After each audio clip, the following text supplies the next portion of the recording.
Hi guys, അപ്പോൾ ദാ ഓണം എത്തിക്കഴിഞ്ഞു. ഇന്നലെ ഓഗസ്റ്റ് 27 ഇന്നലെയായിരുന്നു എല്ലാ സ്കൂളുകളിലും ഓണാഘോഷം ഉണ്ടായിരുന്നത്. അപ്പോൾ ഞങ്ങളുടെ സ്കൂളിലും അയാനും കുഞ്ഞാറ്റയ്ക്കും എല്ലാവർക്കും ഓണം സെലിബ്രേഷൻ ഒരു ദിവസമായതുകൊണ്ട് ഭയങ്കര തിരക്കുള്ളൊരു ദിവസമായിരുന്നു ഇന്നലെ. രാവിലെ തന്നെ അയാനും ഒരുക്കണം, കുഞ്ഞാറ്റേനും ഒരുക്കണം, പിന്നെ എനിക്കും ഒരുങ്ങണം. അപ്പോൾ ആകെപ്പാട് തിരക്കുള്ള ഒരു ദിവസമായിരുന്നു. നേരത്തെ തന്നെ കുഞ്ഞാറ്റേനെ റെഡിയാക്കി അവൾക്ക് പൂവ് കാര്യങ്ങളൊക്കെ വെച്ച് കൊടുക്കാൻ മാത്രമേ എൻ്റെ സഹായം വേണ്ടി വന്നുള്ളൂ. പിന്നെ ഇടയ്ക്കിടയ്ക്ക് ഓരോന്നൊക്കെ പറഞ്ഞ് ഇങ്ങനെ വരും, അമ്മ അതെവിടെ ഇതെവിടെ അതെടുത്തതാ ഇത് വെച്ചതാന്നൊക്കെ പറഞ്ഞ്. അപ്പം അങ്ങനെയൊക്കെ ആളെ റെഡിയാക്കി ആളെ പറഞ്ഞു വിട്ടതിന് ശേഷമാണ് അടുത്ത ആളെ റെഡിയാക്കാൻ നിന്നത്.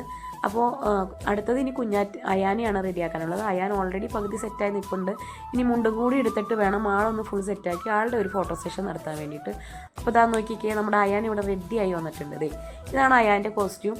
അപ്പോൾ അയാൻ ഈ കോസ്റ്റ്യൂം എന്ന് പറഞ്ഞാൽ അത്ര ഇഷ്ടമെന്നുള്ള കാര്യമില്ല. ഇത്തവണ എന്തോ ഭാഗ്യത്തിന് ആളെല്ലാത്തിനും റെഡിയായി. അങ്ങനെ അവൻ്റെ ഫോട്ടോ സെഷൻ കഴിഞ്ഞു. ഞാൻ സ്കൂളിലേക്ക് പോയി. സ്കൂളിൽ ചെന്നിട്ട് ഫ്രഷായിട്ട് പൂക്കളത്തിനടുത്ത് നിന്ന് ഒരു ഫോട്ടോ കൂടി എടുത്തു. കാരണം ഇനി ഇത് കഴിഞ്ഞ് കഴിയുമ്പോൾ ഈ ഫോട്ടോ ഇത്ര ഫ്രഷ്നെസ്സോടുകൂടി എടുക്കാൻ പറ്റില്ല. കാരണം ഇത് കഴിഞ്ഞ് കഴിയുമ്പോൾ നമ്മളാകെ അതാവും. എനിക്ക് മാവേലിനെ ഒരുക്കാനുള്ള ഡ്യൂട്ടി ഉണ്ടായിരുന്നു കേട്ടോ. അപ്പോൾ ഞാൻ ചെല്ലുമ്പോഴത്തേക്ക് എൻ്റെ മാവേലിക്കുട്ടനെ അവിടെ റെഡിയായി വന്നിട്ടുണ്ടായിരുന്നു. അവൻ്റെ കോസ്റ്റ്യൂമൊക്കെ അവിടെ റെഡിയായിരുന്നു. പിന്നെ വേഗം തന്നെ മാവേലിനെ റെഡിയാക്കി. എൻ്റെ ക്ലാസ്സിൽ ഗൗരംഗായിരുന്നു മാവേലി. അപ്പോൾ ഗൗരംഗക്കുട്ടൻ നല്ല ക്ഷമയോടുകൂടി മാവേലിയായിട്ടൊക്കെ നിന്നു. പാവം കുറേ സമയം അങ്ങനെ മാവേലിയുടെ കോസ്റ്റ്യൂമിലൊക്കെ നിന്നു കേട്ടോ. അത് കഴിഞ്ഞിട്ട് ഞാൻ മാവേലിയും എൻ്റെ ക്ലാസ്സിലെ കൂട്ടുകാരെല്ലാവരും കൂടി നിർത്തി അവരുടെ ആ ഒരു ഫ്രഷ്നെസ് പോകുന്നതിന് മുന്നേ തന്നെ നല്ലൊരു ഫോട്ടോ എടുത്തു. പിന്നെ മാവേലിക്കുട്ടനെ നോക്കിയേ എന്ത് രസമാണെന്നല്ലേ. അത് കഴിഞ്ഞിട്ട് ഞാൻ താഴത്തേക്ക് പോയി. എനിക്ക് പ്രോഗ്രാമിൻ്റെ ആങ്കറിങ് ഡ്യൂട്ടി ഉണ്ടായിരുന്നു. അപ്പോൾ ബാക്കി താഴെ വന്നിട്ടാണ് പിന്നെ പ്രോഗ്രാംസൊക്കെ ഉണ്ടായിരുന്നത്. മാവേലിയെ നിർത്തിയിട്ട് ഓരോ ക്ലാസ്സിലെ കുട്ടികളും ഗ്രൂപ്പ് ഫോട്ടോയൊക്കെ എടുത്ത് ടീച്ചേഴ്സും കുട്ടികളൊക്കെ ചേർന്ന് പൂക്കളത്തിനടുത്ത് നിന്ന് ഗ്രൂപ്പ് ഫോട്ടോ എടുക്കുന്ന തിരക്കായിരുന്നു. പിന്നെ അപ്പോൾ 9 ഡിവിഷനിലുള്ള കുട്ടികളും വന്നിട്ട് നമുക്ക് ഇതേപോലെ തന്നെ ഫോട്ടോസ് എടുക്കാൻ അപ്പോൾ കുറേ സമയം വേണ്ടി വരും. കാരണം കൊച്ചു കുഞ്ഞുങ്ങളല്ലേ, ഇവർ ഓരോരുത്തരെ നിർത്താനും നന്നായിട്ട് ഫോട്ടോയ്ക്കൊക്കെ നിർത്താനൊക്കെ ആയിട്ട് കുറേ സമയം നമുക്ക് വേണം. ഒരാളൊന്നും പോരാ. അപ്പോൾ 2-3 ടീച്ചേഴ്സൊക്കെ കൂടെ നിന്ന് എല്ലാവരും നിർത്തി. അതിനുശേഷം നമ്മുടെ ഓണാഘോഷ പരിപാടികളൊക്കെ തുടങ്ങി. രാവിലെ തന്നെ മഴയായിരുന്നപ്പോൾ നമ്മളൊന്ന് സംശയിച്ചു, അയ്യോ പ്രോഗ്രാം എങ്ങനെയാകുമെന്നുള്ള കാര്യം. പക്ഷേ വലിയ പ്രശ്നമൊന്നും ഉണ്ടായില്ല. നമ്മൾ മഴയൊന്ന് മാറണവരെ ഒന്ന് വെയിറ്റ് ചെയ്തു. അതിന് ശേഷമാണ് നമ്മൾ ഓണാഘോഷമൊക്കെ ആരംഭിച്ചത്. അപ്പോൾ നമ്മുടെ ഓണാഘോഷം നല്ല ഭംഗിയായിരുന്നു.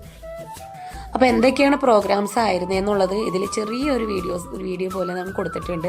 എല്ലാവരും ഇതൊന്ന് ഫുൾ കാണണേ. ഇതിന് ശേഷമായിരുന്നു ടീച്ചേഴ്സിൻ്റെ ഓണ സെലിബ്രേഷൻ ഉണ്ടായിരുന്നത്. അതായത് കുട്ടികളെ എല്ലാവരും അവരുടെ ആഘോഷം സെലിബ്രേഷനൊക്കെ കഴിഞ്ഞ് അവർ വീട്ടിലേക്ക് പറഞ്ഞതിന് ശേഷമാണ് ടീച്ചേഴ്സ് സെലിബ്രേഷൻ ഉണ്ടായത്. അത് ഞാൻ അടുത്ത പാർട്ടായിട്ട് ഇടാവേ. 2 പാർട്ടായി കഴിഞ്ഞ് കഴിയുമ്പോൾ ഒരുപാട് ലെങ്ത് ആയിപ്പോവും ഈ വീഡിയോയ്ക്ക്. അപ്പോൾ അതുകൊണ്ട് ഇത് ഫുൾ എല്ലാവരും ഒന്ന് കാണണേ. ഈ വീഡിയോ കണ്ടിട്ട് നിങ്ങൾക്ക് ഇഷ്ടപ്പെടുകയാണെങ്കിൽ ഇതൊന്ന് ലൈക്ക് ചെയ്യുകയും ഷെയർ ചെയ്യുകയൊക്കെ ചെയ്തേക്കണേ.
അപ്പോൾ ഫ്രണ്ട്സ്, എല്ലാ വർഷത്തെ പോലെ ഈ വർഷവും നമ്മുടെ ഓണാഘോഷം വളരെ ഭംഗിയായിട്ട് തന്നെ നടന്നിട്ടുണ്ട്.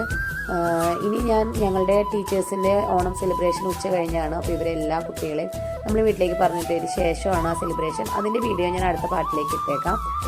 പിന്നെ നമ്മൾ പൂക്കളം ഒരുക്കുന്നതിൻ്റെ ഒരു വീഡിയോ ഉണ്ട്. അത് രണ്ടും കൂടി ഒരുമിച്ച് ഞാൻ അടുത്ത ദിവസം ഞാൻ അപ്ലോഡ് ചെയ്യുന്നുണ്ട്. അപ്പോൾ എല്ലാവരും വീഡിയോ വാച്ച് ചെയ്യുക. ഇതാണ് ഞങ്ങളുടെ പൂക്കളം. ഇതിൻ്റെ പ്രിപ്പറേഷൻ വീഡിയോസൊക്കെ നമുക്ക് പിന്നീട് കാണാം. ഓക്കെ, ടാറ്റ. എല്ലാവർക്കും ഹാപ്പി ഓണം.